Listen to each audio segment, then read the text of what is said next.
when officials in India wrote to him saying people are dying, they're literally dying on the streets. He said, well, I hate Indians, they're a beastly people with a beastly religion. It's all their fault anyway for breeding like rabbits. These are all exact quotes, verbatim. Now, this is the man whom the British expect us to hail as an apostle of freedom and democracy. He has as much blood on his hands as the worst genocidal dictators of the 20th century. One of the more insidious challenges of colonialism is the extent to which our minds are colonized as well. And that colonization of a mind takes some growing out of. For us, for some of us, one never really grows out of it. I mean, I do know that there are many who can't help, as it were, their identification with things Anglophone and Anglophile, because that's really what they were schooled to appreciate. I have argued in the book, for example, that my fondness for Woodhouse and cricket, which you mentioned, actually is despite, in many ways, the fact that they have English origins. Of course, I'm even more fond of cricket now that we regularly beat the English at it. But famously, an Indian game accidentally discovered by the British, I think. That's a great line by a sociologist called Ashish Nandi, that it's actually an Indian game accidentally discovered by the British. I mean, clearly, our climate is far more suitable for cricket than theirs, for one thing. But anyway, where were we? I've lost my train of thought. Okay, that's okay. We Oh yes, P.G. Woodhouse, for example. Obviously the delights of Woodhouse are the delights that are imparted to you by your appreciation of the English language, what it does with stylistic humor, plotting, and so on and so forth. But the interesting thing is precisely because of that, you don't actually have to have any allegiance to Britain, as long as, in other words, you don't need the passport is the English language, but you don't need a British visa to get there. Okay. You can sit in India, surrounded by a very different world from that which he describes, and enjoy the escapism that his writing represents. And so it goes. But I realize that this is self-interested pleading, because obviously I am a product of the system, as you rightly point out. And I suppose one of the great problems with history is you can't establish the counterfactual. It's impossible to know what India might look like had the British not been there. Can I take you to those more structural things? The fact that India speaks the world's language, the fact that India has a centralised unitary government, that it is a democracy. How much has India's way in the world been made easier by those legacies? I think highly contestable. Now, there's no question that some of this has been useful to us, and the English language certainly. But I want to stress, and I think you alluded to this in your introduction, that all the things that apologists for empire like to claim credit for, the English language, parliamentary democracy, the rule of law, the railways, all the classic cliches, and for that matter, even tea. Every single one of these things was brought in by the British to advance their control of India, to enhance their profits and serve their interests. Not one was intended principally to benefit Indians. And the fact that when they left, they couldn't take this with them, and we were able then to turn them around to purposes the original people who introduced them would never have intended, is something that I think is more to the credit of the Indian nationalists than to the Englishmen. I'm happy to go through the examples you mentioned. You take language, for example. The British had no intention of imparting education to the masses of Indians and made it very clear they weren't going to spend the money doing that. And indeed, as late as 1930, the American historian Will Durant observed that the entire budget of the British for education in India, from the nursery level to the highest university levels, amounted to less than half the high school budget of the state of New York. And that was for the entire country of India, with, at that point, 10 times as many people as the state of New York. The fact is that the British were not interested in investing in education, and even the English language was brought in just to educate a narrow class of sort of interpreters between the governors and the governed, people who would help the British by constituting a buffer between them and the dirty masses whom they ruled. I mean, that was very much the attitude. Macaulay actually said this in his notorious minute on education in India, where he said that we need to create a class of Indians, Indian in skin and color, but English in opinions and tastes and morals and in intellect. That was those were his exact words. And it was to serve their purposes. Now, of course, Indians then used English to open up another world of ideas, often very radical and critical ideas, and ideas that eventually made English a language of Indian nationalism. Our first Prime Minister, Jawaharlal Nehru, wrote his classic, The Discovery of India, in English. So an Indian nationalist discovered India in English, as it were. But that was our, if you like, change of what the British had intended to do. Democracy, and you mentioned political unity. Well, political unity is the one that the British point to with pride, that they came into a bunch of warring principalities and they made a country out of it. Not so. For 2,000 years before the British ever set foot on India, there had been a very clear sense of a common civilizational unity and an aspiration on the part of monarchs to consolidate that territorially. Now, obviously, they couldn't. I mean, we had two people who came very close. There was the Mauryan Empire, Ashoka and Chandragupta, who controlled about 90% of the subcontinent, including Afghanistan. And then the Mughals, particularly between Akbar and Aurangzeb, they controlled about 95% of the subcontinent. And that was the extent. But the fact that everyone tried to do it, aspired to do it, and failed in trying shows that if the British hadn't succeeded, somebody else around the same time with the advantages of modern communications and so on would have. So political unity was not a British gift. Democracy had to be prized from the reluctant grasp of the British. In fact, the history of the advent of democracy in India, as I demonstrate in the book, is actually littered with the broken promises of English rulers who keep promising responsible self-government and then sort of yanking it away just when the time came for them to redeem their pledge. And the example after example of this, until finally, sort of more or less democratic system. I say more or less because the franchise was still limited by literacy and population, so it was not a majority of the people. But still, a franchise, a vote was offered to Indians properly for the first time in 1937. Before that, there'd been elections, but for example, in the 1920s, only 1 out of every 250 Indians had the vote. So hardly a training ground for democracy. And even then, they did not allow people to vote for a national government. The national government was still the British, headed by the Viceroy. It was only provincial governments that Indians were allowed to form up to the Second World War. So given all of that, it's very difficult to point. And as I say, the British did a great deal to undermine Indian unity.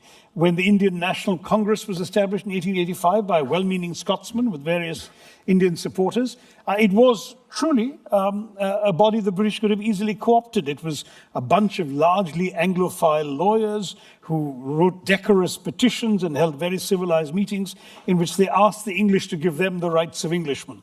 But the British saw even this as a threat. So far from welcoming it as a first step towards responsible self-government for Indians, what the British did instead was try and undermine the Congress to the extent of helping encourage the setting up of a rival body 20 years later, the Muslim League, which was set up explicitly on sectarian lines, with the British prodding them to say, look, these people will only represent the interests of the Hindu majority. Now, you look at their first 20 presidents, and they're Christians, Muslims, Parsis, as well as Hindus. And there's even an Irish woman, an Irish Catholic, Annie Besant, of the Theosophist movement. So it was a very open, very inclusive body, but the British had no intention of cooperating with it, had no intention of taking it serious. And these are not retrospective judgments. I've quoted, for example, a Sunday Times journalist from London who traveled in India in 1907, 1908, Henry Nevinson, who attended meetings of the Congress, met British officialdom,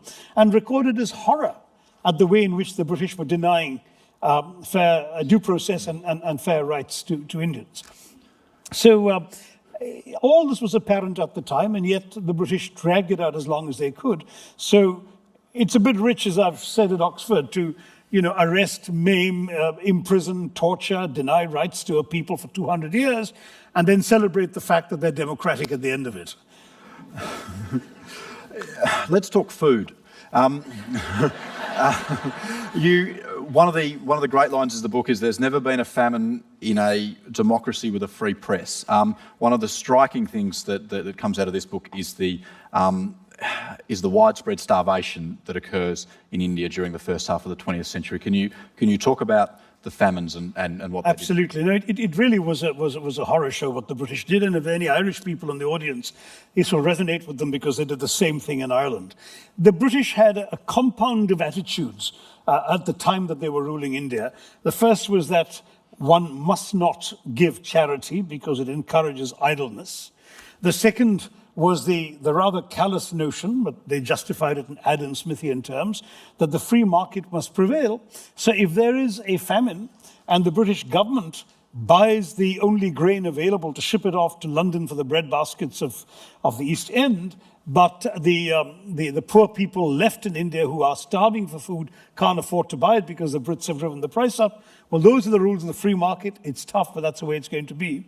Third was the Malthusian Principle, that if the land cannot sustain the population that's trying to live off it, well, people must die. So they did. And the final thing, of course, was Victorian fiscal prudence. Thou shalt not spend money thou hast not budgeted for.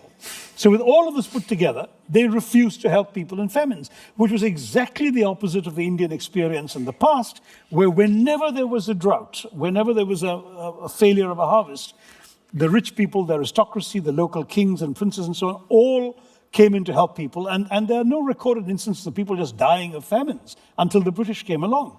In fact, there are actually accounts by British observers in the late 18th century during the first devastating British-made famine in Bengal, which wiped out a third of the entire population, saying that in the nearby states still ruled by Indians, because Britain hadn't conquered all of India yet, people were being helped. And here in British India, they were not being helped as a matter of policy. Now, in Ireland, they did the same thing, which led to the Great Potato Blight of 1841 and the deaths of people. But the Irish at least had the option of jumping onto boats and sailing off to America. We didn't have that option. So we stayed in India and died. And the worst example that one can come to is Winston Churchill and the Second World War. Winston Churchill personally took decisions to allow people to die while his government acquired all the grain in Bengal that they could get, not to feed the war effort, as was wrongly suggested, but to enhance buffer stocks, reserve stocks, in the event of a likely future invasion of Greece and Yugoslavia. And Australian ships were docking at the port of Calcutta laden with wheat. And Churchill was personally deciding, either he or his odious Paymaster General, Lord Cherwell, acting on his instructions, to not allow those ships to disembark their cargo, but to continue to sail on to Europe.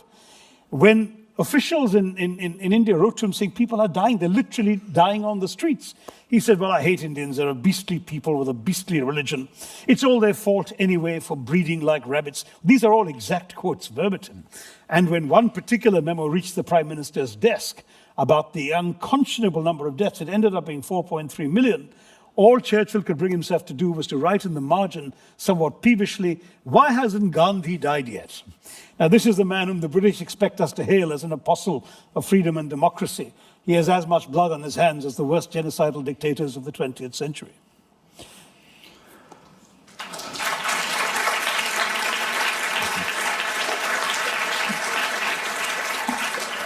So then, remedy. We're here at the Antidote Festival.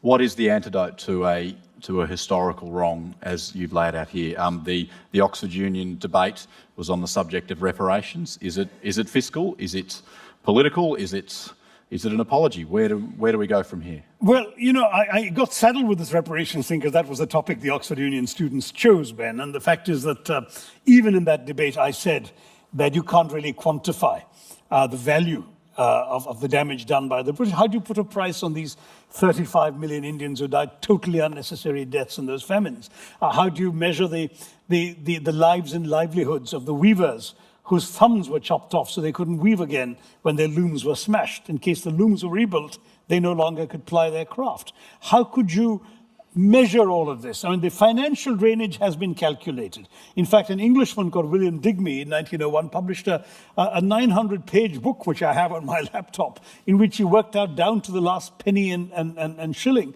how much the British had each year repatriated to England from India. But, I mean, it was after that that India spent the equivalent of 80 billion pounds sterling in supporting the First World War, and so on. So those numbers have long since been overtaken. So I don't want to go the financial route. In that debate, I said even a symbolic £1 a year for the next 200 years will do it. Because the larger point is not finance, but reparations, but atonement, I beg your pardon. Is not reparations, but atonement. Why do I say that? Because reparations, any sum of money that would be payable would not be credible, and any sum that would be credible, that would take into account all this damage, would not be payable. So why go down that route? Atonement, however, is necessary. I think all sinners need to atone. And Mahatma Gandhi, in fact, is the one who wrote to a viceroy that he considers British rule in India to be a sin. And for him, that was a very strong word, because a sin was. But at the same time, he had the very Hindu notion that you must hate the sin and not the sinner. So once the sin was over, once the Union Jack had come down, there was no more any rancor towards the sinner because he was no longer a sinner. However, what about the past sins? And my answer is, first of all, well, there are three things I'd like to suggest to the British, and indeed have been suggesting to the British. The first is, I think they should teach unvarnished colonial history in their schools. There's this very convenient historical amnesia in Britain today, as a result of which what's happening is that you can do an A level in history in Britain today without learning a line of colonial history. Most people don't know what the British did, to the extent that YouGov, which is a poll that often looks at young people's views in Britain, every year for the last few years, I've quoted one, but there's been another poll which is even worse, showing that a significant proportion of young English people actually are proud of the empire and would love to have it back. They have no idea what they're proud of. So they've got to be taught. That's one thing. Linked to that, I would say, is there needs to be more by way of memorials and museums. London is just absolutely covered with museums of various sorts, many of which are full of the products of theft from colonies. They're sort of chor bazaar for the Indians in the audience, masquerading as museums. But having said that, you can even find an imperial war museum in Britain, but you can't find an imperial museum, a colonialism museum. There's no place for children, tourists, visitors to go to and see for themselves the whole picture of what was done by the British and their foreign rule. And the third thing, oh, by the way, there's even a statue to the animals that aided the war effort in Britain, right in the heart of London. I've driven past it. And there is no statue to the 1.3 million Indians who gave of their own and an improbable number of Victoria Crosses and so on in the First World War, and the 1.7 million Indians who fought in the Second World War, no statue to them. The animals, however, are commemorated. The British really have to recognize the debt that they owe. Finally, you mentioned an apology. To me, that is important. And I've got the perfect opportunity for it looming right now. On the 13th of April 2019, will be the centenary of what I consider the single worst atrocity of the British Empire, the Jallianwala Bagh massacre, the Amritsar Massacre, some people call it. Not because of the numbers of people killed. The British actually killed 100,000 people in Delhi alone in putting down the revolt of 1857. But rather because of everything that accompanied it. We'll give you 2 minutes to explain. It came at the end of the First World War, which even Mahatma Gandhi had supported the Indian war effort. And Indians had sent money, treasure, taxes which they could not afford, pack animals, rations, clothing, uniforms, carts, even rail lines ripped out of the ground to aid the war effort, in the hope that at the end of all of this, there would be the grant of what the British had promised to the white Commonwealth, responsible self-government. It never came. They betrayed the promise. And not only did they betray it, but they actually reimposed wartime era prohibitions on freedom of speech, freedom of assembly, freedom of the press, and so on. Immediately protests broke out, saying this is simply not what we were promised. And the British, in effect, declared martial law. They didn't use the phrase, but they sent generals out to the various provinces to put down the unrest. In Amritsar, the second largest town in Punjab, we had the arrival of Brigadier General Reginald Dyer. And he got there and he proclaimed that people couldn't gather in groups of more than 5 and so on and so forth. But he completely failed to notice that this was the Punjabi Spring Festival of Baisakhi. And in a walled garden called Jallianwala Bagh, a large number of men, women and children had gathered to commemorate the festival, completely unarmed. He arrives there with a bunch of soldiers. He doesn't ask them what they're doing there and why they're there. He doesn't even take a look at who they are. He doesn't fire a warning shot. He just orders his soldiers to shoot into the bodies of the unarmed, wailing, soon stampeding men, women, and children. And as they try to flee this garden, this walled garden, there's only one gate, one exit.